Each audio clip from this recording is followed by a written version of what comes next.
Enemy MOAB incoming.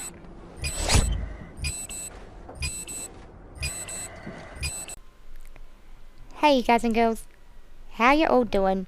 It's Kirsty, or FFTK, as usual, with another gameplay commentary. And this will be another episode of Q&A without the Q, just because we did do a regular Q&A just a week or so ago. And I know that you guys really do enjoy this series of just random stories and bits and pieces of information.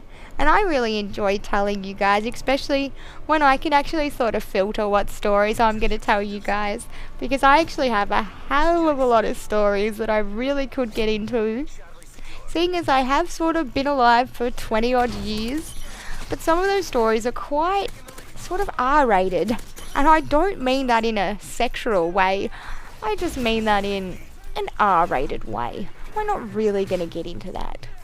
But before I go any further and get into this Q&A, without the Q of course, I actually do need to thank you guys, because I'm not sure if you guys have noticed that we've actually hit 100,000 upload views in around 5 months, around about that time anyway. It's under 6 months anyway, which in my opinion is pretty damn immense.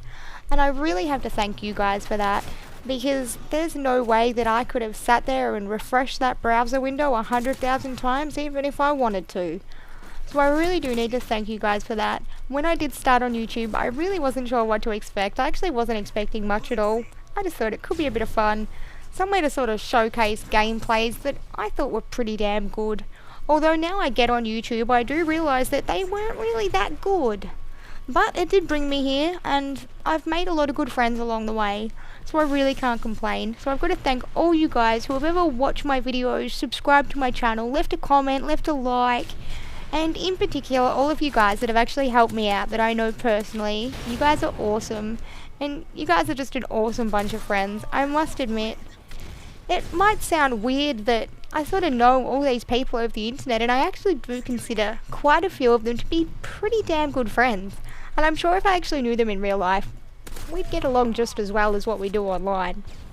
And I know a lot of us YouTubers have been bitching, so to speak, recently just about the COD community, and well, more so about the lack of community.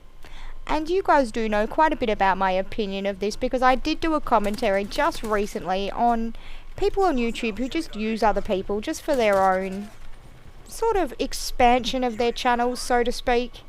But I'm actually not going to talk about that today, because it would really put a damper, so to speak, on just how awesome all of you guys are for all this support over the last few months. And like I said, 100,000 upload views, that's pretty damn amazing. So thanks once again guys, and how about we make it another 100,000 more? Now, I should probably really stop gushing and all, because I'm sure that's not why you guys watch my videos. Although I'm sure there's going to be a couple of comments in the comment section of "that's what she said." So I'm not even going to bother saying that myself. I know it did sound really bad as I was saying it too, but that's okay. Let's actually talk a little bit about this gameplay. Although I know all the gameplay stuff does get a little bit boring after a while. Because hey, it's not like there isn't another 100,000 commentators on YouTube who want to talk about the game and tips to get better. And honestly, if you haven't got a MOAB yet and you're still having trouble, then your playstyle just probably isn't the sort of playstyle that's really conducive to getting MOABs. And no amount of tips that I give are probably going to really do anything 6 months or so into the game.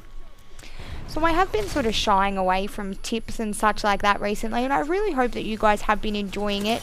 Just because there are so many guys that give tips, and some of them are so damn good at it that there's no point me really even trying.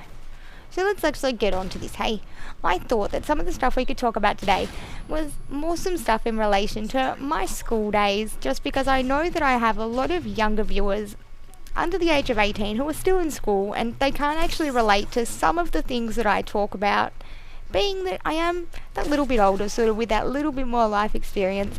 And I do actually have a really awesome series that I want to bring out in future that's a little bit around that sort of gist, if you know what I mean.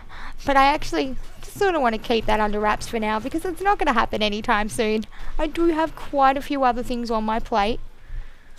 Anyway, why don't you all come and sit down, boys and girls, and let Kirky tell you all a story before we run out of time. because I do have a feeling that that might just happen, because I do have a tendency of being quite descriptive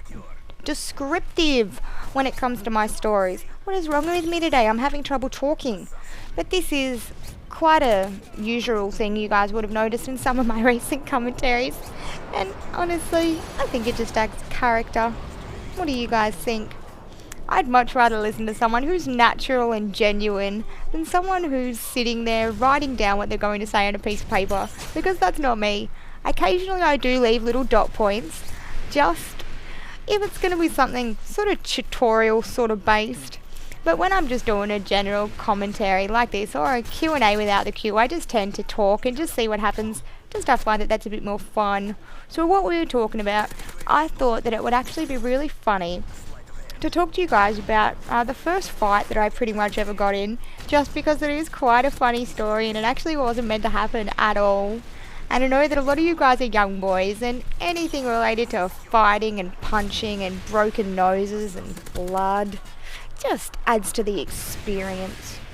So let's sort of set the scene first. I was in, I think, 4th grade or so, grade 4 for us Aussies, when this happened, and I was actually in a PE class. And we had this teacher, her name was Miss Monday, and I'll never forget that name, such a stupid name, and we were so stupid and unoriginal as kids that the best thing we had to call her was Miss Tuesday, Miss Wednesday. I don't know, I can just think of so many more fun things that I could have done with that name now. But she was an absolute airhead. She was this blonde bimbo, and I pretty much have to say that even in 4th grade, I think that my IQ was higher than hers. She was a really nice lady though, just quite a bit ditzy, and one of those people that you never really want to take that seriously. And when you have a consequence from a person like that, it is pretty hard to actually listen. So of course, as usual, I was kicked out of PE class because I spent a lot of time in that situation, especially in primary school.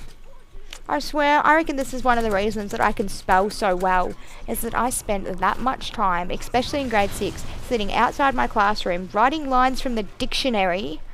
It's actually been pretty useful in life.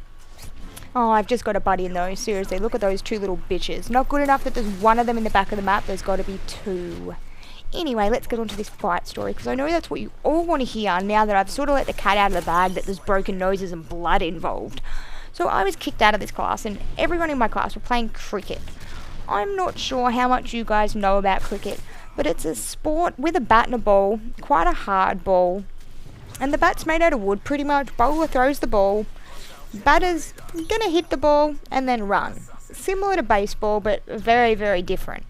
It's really hard for me to explain cricket to someone who hasn't played it, but like I said, I was kicked out as usual, sitting on the sidelines, and everyone else was playing cricket.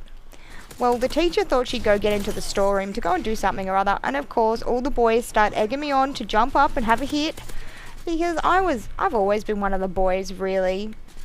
I'm not a tomboy in terms of the way I look or anything like that, but I've always really enjoyed male-dominated activities, sports, video games, lots of things that are just more predominantly male. And I've always gotten along really well with guys.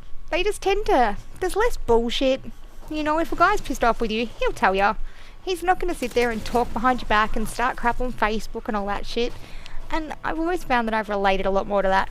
So all the guys egg me on to come and have a hit and come and play. So they've thrown the bat at me, and I've gone to have a hit. And my best friend at the time was a total little goody-goody. And the teacher had told her to go and get something. I don't know, she had like a bag of balls or something like that anyway. And I've gone to hit the ball, and I've gone to slog the ball, and right as I've hit it as hard as I could, this chick's come and walked right in front of me. So instead of the ball, I collected her nose so hard, I heard it crack. I heard this thing crack in multiple places. There was so much blood. And when I say so much blood, it was like watching a fucking episode of ER. It was splurting everywhere. It was all over the place. She was screaming. I didn't know what to do. You know what I mean? Like, this chick was my friend. One of my best friends at the time too. And like, this girl did not talk to me for like 3 months after this happened. It took me so long to get this girl to talk to me again. I apologized over and over, and she just wouldn't accept my apology. Stupid bitch. Honestly, that's what I think when I look back at it now. It was clearly an accident. But, you know, her being the goody-goody that she is, took the teacher's side of, oh, you shouldn't have been playing. You're in trouble. If you were in trouble, you shouldn't have broken my nose. Sorry for the annoying little whiny voice, but that was pretty much the way it went for months. And honestly, I probably shouldn't say that because I'm sure her whinging was nothing in comparison to the pain it actually was from this broken nose. I mean, this thing was intense. This chick's nose was like on a dodgy angle ever since, and I always felt really bad because of it. But with the way that she reacted afterwards for so many months, it was really hard to actually feel that bad. I know, and that sounds so horrible looking back at it now, because I actually feel far more horrible about it now than what I did at the time. And I don't think I would have actually been like that if it wasn't for, like, everyone deciding that I was this crazy, violent bitch after this happened. And I'd never done anything like that before, so I'm really not sure why people thought that I'd suddenly woken up one day and decided to break my best friend's nose with a cricket bat. But it happened. Life goes on. I remember having quite a lot of detention after that, and I mean quite a lot. But like I said, that was pretty much the bulk of my school experience, really. I got smarter in high school and learned how to get away with a lot of shit without getting in trouble. But when I was younger, I was just in trouble all the time. And I'm sure a lot of you guys can relate to this now.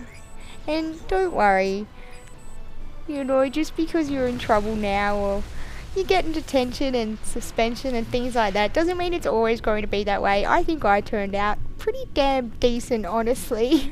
You know, no random sociopathic moments since then. Anyway, guys, sorry this wasn't a real Q&A without the Q. I think it did sort of just turn into story time. Anyway, guys, I'll talk to you soon.